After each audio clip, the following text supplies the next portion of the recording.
नहीं रहा। हम लोग आज भी वही हैं जहां आजादी के पहले थे।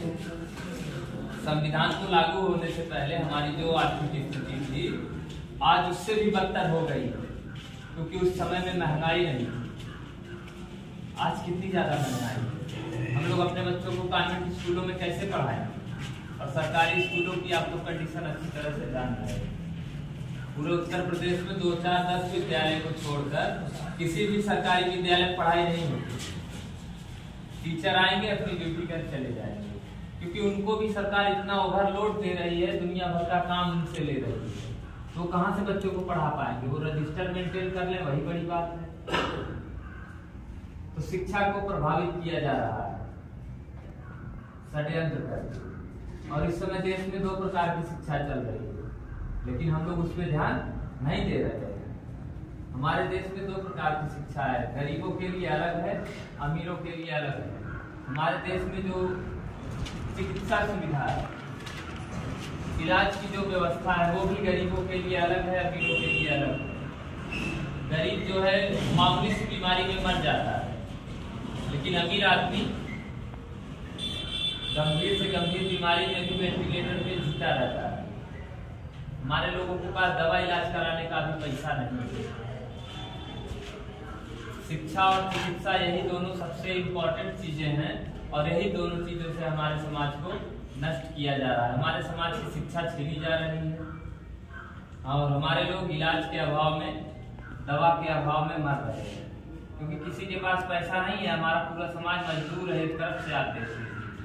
कोई दूध बेचता है, कोई मजदूरी करता है, कोई ईटा गारा का काम करता है, कोई खेती में काम करता है। हमारे यहाँ कोई डीएम, एसपी, जज, कलेक्टर और एमपी, एमएलए नहीं है। हम लोग गरीब हैं, हमारा पूरा समाज गरीब है। अगर इसमें से 1-2 लोग सफल हैं तो उन लोगों की बात छोड़ दीजिए, वो सिर्फ अपने लिए काम कर रहे हैं। क्या हमारे घर में जो सफल है, या हमारे गांव में जो सफल है, या हमारे समाज में जिन लोगों के पास धन है, नौकरी है, पद है, क्या वो हमारे आपके लिए काम कर रहे हैं? नहीं कर रहे हैं। वो सिर्फ और सिर्फ अपना बना रहे हैं। वो आपकी कभी 1 रुपए की मदद नहीं करेंगे। क्यों? क्योंकि उनके पास, थोड़ा सा आप लोग शांति बनाए, क्योंकि उनके पास केवल शैक्षणिक शिक्षा हासिल करके उन्होंने परीक्षा पास कर ली, उन्हें डिग्री मिल गई, उन्हें नौकरी मिल गई, लेकिन सामाजिक ज्ञान न होने के कारण उनके अंदर कोई सामाजिक चेतना नहीं है, कोई सामाजिक पीड़ा नहीं है। अगर हम लोग सर्व समाज को साथ लेकर नहीं चलेंगे तो क्या हमारे समाज में बदलाव होगा? कभी नहीं होगा। और हम लोग इस समय जाति, धर्म, छुआछूत, ऊंच नीच, देवी देवता, स्वर्ग नरक, भूत प्रेत, इन्हीं सारी चीजों में हमारा पूरा समाज उलझा हुआ है। और हम लोग एक दूसरे का दुश्मन बन के घूम रहे हैं। हम उनको नीचे दिखाना चाहते हैं, हम उनसे श्रेष्ठ हैं, हमसे श्रेष्ठ कोई और है। हम लोग इसी में एकदम उलझ गए हैं। और इस समय गांव की बात करें तो गांव में किसी को मालूम ही नहीं है कि संविधान में हमारा कितना हक है, हमारा कितना अधिकार है, और इस देश में हमारी जनसंख्या कितनी है। अभी बिहार में जाति जनगणना हुई, ओबीसी की 63% आबादी है, और आरक्षण कितना मिल रहा है स्टेट और सेंट्रल गवर्नमेंट में? 27%, यानी कि आधा भी नहीं मिल रहा है।